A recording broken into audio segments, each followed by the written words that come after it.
दोस्तों क्या होगा अगर मैं आपसे कहूं कि इस दुनिया में लाखों ऐसी सुपर कार्स मौजूद हैं जो आज धूल की एक मोटी परत में लिपटी हुई हैं और इनमें से ज्यादातर गाड़ियां यूएई या फिर मैं कहूं दुबई के रेगिस्तान में सड़ रही हैं। लेकिन कैसे हो सकता है कि कोई यहां इन्हें खड़ी करके भूल गया हो? कोई क्यों इन्हें यहाँ छोड़कर जाएगा? और क्या ये संभव है कि मैं इनमें से कोई एक आधी खरीद सकता हूँ? तो चलिए मैं आज आपको इन सभी सवालों के जवाब देता हूँ। और अगर आपके मन में कहीं ये आ रहा है कि वो गाड़ियाँ दुबई के अमीर लोगों की हैं, तो आप सरासर गलत हैं। चलिए देख लेते हैं। आज तक कोई ये समझ नहीं पाया कि एग्जैक्टली दुबई में कितनी लावारिस गाड़ियां खड़ी हैं, और सच कहूं तो आप गिन भी नहीं सकते। जरा देखिए, ये फरारी एंजो, बेचारी बोगाटी वेरॉन, और ये जैगुआर एक्जे 220, और यहाँ तक कि टोयोटा की फॉर्मूला 1 रेसिंग कार भी कैसे धूल मिट्टी में अपनी मौत का इंतजार कर रही है। तो क्या ये दुबई में रहने वाले राजा महाराजाओं और उनके बच्चों की गाड़ियां हैं? और क्या उनके पास इतना पैसा है? तो जवाब है नहीं, क्योंकि इसका जवाब बहुत गहरा है और हमें अच्छे से समझने के लिए पहले ये पता करना होगा कि दुबई शहर आखिर काम कैसे करता है। यूएई के 7 एमिरेट्स में से दुबई सबसे ज़्यादा जनसंख्या वाला क्षेत्र है। दुबई सबसे ज़्यादा जनसंख्या वाला शहर है।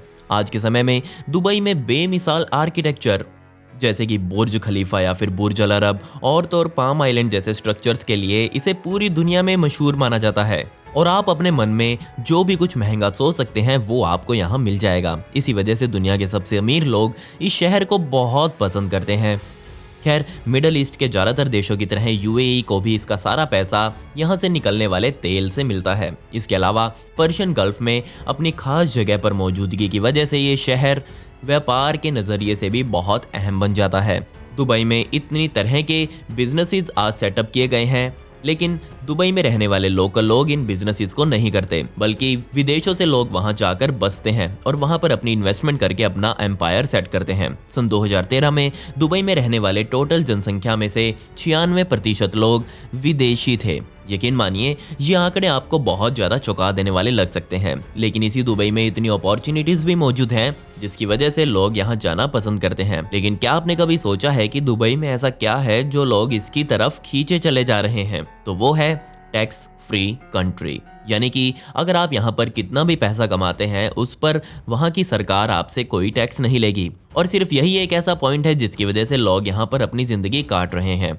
अब सोचकर देखिए, अगर आप इंडिया में एक साल का 1 करोड़ रुपया कमाते हैं तो ऑब्वियसली सरकार को आप 30 लाख रुपए टैक्स देंगे।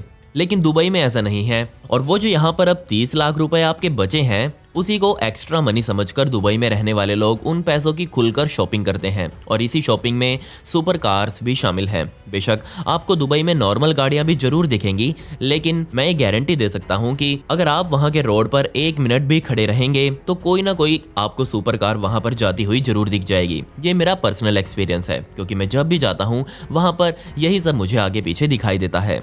यहाँ के रोड्स बहुत ज़्यादा बढ़िया हैं, टैक्स है ही नहीं। इसी वजह से जब लोगों को वहाँ पर अच्छी नौकरी मिल जाती है या फिर उनका बिजनेस सेट हो जाता है, तो वो अपने लाइफस्टाइल को बढ़ाने की सोचते हैं। लेकिन अब दिक्कत यह है कि हर कोई यही सपना लेकर वहाँ जाता है, और यही तो मेन पॉइंट है कि लोग एक दूसरे से अच्छा दिखने के लिए वहाँ पर ऐसी गाड़ियाँ चलाते हैं। लेकिन हमें अभी तक हमारे सवाल का जवाब नहीं मिला कि इतने शौक से ली हुई गाड़ियाँ लावारिस कैसे छूट जाती हैं। तो सबसे पहले यहाँ पर कारण बनता है वहाँ का धार्मिक कानून। जी हाँ, जिसे हम शरिया लॉ के नाम से भी जानते हैं।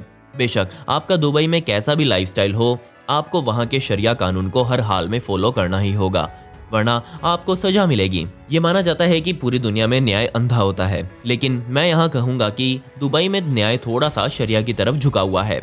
और यकीन मानिए, इसके नियमों के तहत आप वहाँ पर बहुत कुछ नहीं कर सकते। इसका एक नियम तो ये है कि वहाँ पर आप खसखस यानी कि पॉपी सीड्स को भी नहीं ले जा सकते, और ऐसे ही अजीब अजीब कानून वहाँ पर बनाए हुए हैं। और अब हमें पता है कि पूरी दुनिया में चोरी एक गुनाह है, जो कि सही बात है, लेकिन दुबई में शरिया कानून के तहत अगर आप किसी की पेमेंट को रोक लेते हैं तो वो भी चोरी ही माना जाएगा। जिसका मतलब ये है कि अगर आपने अपने क्रेडिट कार्ड का बिल नहीं भरा तो आप सीधे सीधे तौर पर चोरी कर रहे हैं, और इसकी सजा के लिए आप जेल जाएंगे। दूसरा पॉइंट, यूएई में बड़े बड़े लोन लेना बहुत आसान बात है। तो आमतौर पर वहां पर नौकरियां करने वाले लोग बड़े बड़े लोन वहां ले लेते हैं और उन लोन से आए हुए पैसों से वो ये सुपर कार से उठाते हैं। और किसी इमरजेंसी की वजह से जब वो इन लोन्स की किश्तें नहीं भर पाते, जैसे कि उदाहरण के लिए सन 2020 में कोविड पैंडेमिक ने पूरी दुनिया में अपना कहर मचाया, जिससे लाखों करोड़ों लोगों की नौकरियां पूरी दुनिया में एक ही झटके में चली गई। अब आपकी नौकरी चली गई, ये दिक्कत आपकी है, ना कि उस बैंक की जिसने आपको वो सुपर कार लेने के लिए लोन दिया था। अब आपके पास चाहे हर महीने की 1 तारीख को सैलरी आए या ना आए, पर आपको बैंक में किस्त जमा करवानी ही पड़ेगी। लेकिन आपके पास तो अब इतना पैसा नहीं है कि आप अपना सही से घर भी चला सकें। किस्त देना तो दूर की बात है, या तो आपको किसी से उधार लेकर यह लोन चुकाना पड़ेगा या फिर उसकी किस्त आउट करके जेल जाना पड़ेगा। लेकिन अब क्योंकि आप दुबई में हैं, तो आपके पास एक तीसरा ऑप्शन और बच जाता है, और वो है अपनी गाड़ी को लावारिस छोड़ देना या फिर बैंक वालों के ही हवाले कर देना। और यही तो लोग करते आए हैं। वो अपनी गाड़ी को किसी भी पार्किंग में खड़ा करके तुरंत अपना पासपोर्ट वीज़ा लेकर वहां से उड़ जाते हैं। और यकीन मानिए, इनमें से कुछ लोग तो इन गाड़ियों से छुटकारा पाने की इतनी जल्दी में होते हैं कि वो अपनी गाड़ी से चाबी तक नहीं निकाल कर लेकर जाते। लेकिन वेट, ये जितना सिंपल आपको दिख रहा है वो वैसा नहीं है, बल्कि गाड़ी को लावारिस छोड़ने से पहले वो लोग उसका एक बहुत माइनर सा एक्सीडेंट करते हैं, जिसके बाद कई महीनों तक पुलिस उस बैंक डिफॉल्टर को ढूंढती रहती है और अंत में उसकी लावारिस एक्सीडेंट हुई सुपर कार को ढूंढकर टॉ करके बैंक वालों की पार्किंग एरिया में ले जाती है। और ये जो आप पूरे इंटरनेट पर वीडियोस देखते हैं कि दुबई में ऐसी ऐसी सुपर कार्स लावारिस पड़ी हैं, और लोग इनके बारे में कुछ भी बातें बनाकर वीडियोस डाल देते हैं कि दुबई में शेखों के पास इतना पैसा है कि अगर उनकी गाड़ी का छोटा सा एक्सीडेंट हो जाए तो वो उसे ठीक करवाने की बजाय उसे लावारिस ही छोड़ देते हैं। बेशक शेखों के पास बहुत पैसा है, लेकिन इनके पास जो गाड़ियां हैं वो उनकी पार्किंग एरिया में खड़ी रहती हैं। और ये जो गाड़ियां आप रेगिस्तान में खड़ी हुई देखते हैं, ये सभी लोन डिफॉल्टर गाड़ियां हैं।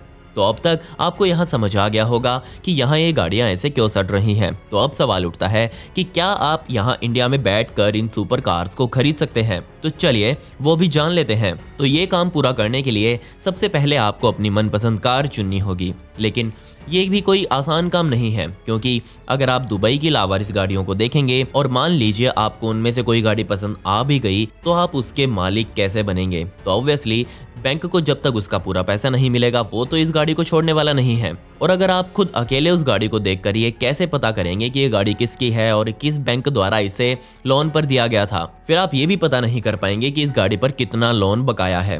तो सबसे पहले आपको इन सब सवालों के जवाब ढूंढने होंगे। लेकिन यहाँ पर एक कमाल का फैक्ट ये भी है कि कई बार तो यहाँ पड़ी लावारिस गाड़ियाँ या फिर सुपर कार्स को रिपेयर करवाकर वहाँ की पुलिस को सौंप दिया जाता है। जी हाँ, अब जब आप दुबई पुलिस की ऐसी ऐसी सुपर कार्स देखें तो समझ जाइएगा कि ये वही गाड़ियां हैं जो कभी किसी और मालिक की हुआ करती थी। लेकिन फिर भी यहाँ ऐसी ही और कई गाड़ियां आपको खड़ी हुई देखने को मिल जाएंगी। तो उसके लिए आपको दुबई में होने वाली नीलामी में शामिल होना होगा। जी हाँ, ये नीलामी ऑनलाइन और ऑफलाइन दोनों होती है। आप अपने घर बैठे बैठे भी नीलामी में हिस्सा ले सकते हैं, और इसके लिए बहुत फेमस दुबई की एक ऐप है जिसका नाम कॉपार्ट है, वो ही इन सब नीलामीज को ऑर्गेनाइज करती है।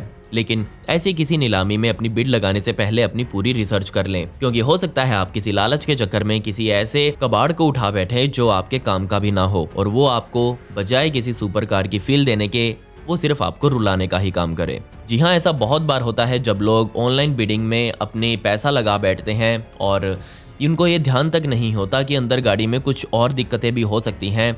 अब मान लीजिए आपने अगर 50,000 दिरहम्स यानी कि तकरीबन 10 लाख रुपए लगाकर वहां से एक कोई गाड़ी को खरीद लिया। अब वहां के लिए तो वो 50,000 दिरहम्स हैं, लेकिन यहाँ के लिए तो वो 10 लाख हो गए। और अगर आप उस 10 लाख की गाड़ी को शिपिंग वगैरह करवा के कंटेनर में लोड करवा के अपने पास मंगवाते हैं, और आपको पता भी नहीं है कि उसकी ड्यूटीज़ वगैरह इंडिया में क्या लगेंगी और उसके अंदर और कितना रिपेयर का खर्चा भी अभी उसमें बाकी होगा, तो सोच कर देखिए आप उसको कैसे सब मैनेज करेंगे। बहुत से ऐसे केसेस सामने आते हैं जब लोग इस धोखाधड़ी में फंस जाते हैं और वो लोग बाद में अपना माथा पीटते रहते हैं। खैर, पिछली वीडियो का शाउट आउट गौरव गोथालकर को and comment pick me to get a shout out in next video. आपको ये वीडियो कैसी लगी कमेंट्स में वो भी बता दें। मिलते हैं अगली वीडियो में। ये वीडियो देखने के लिए धन्यवाद।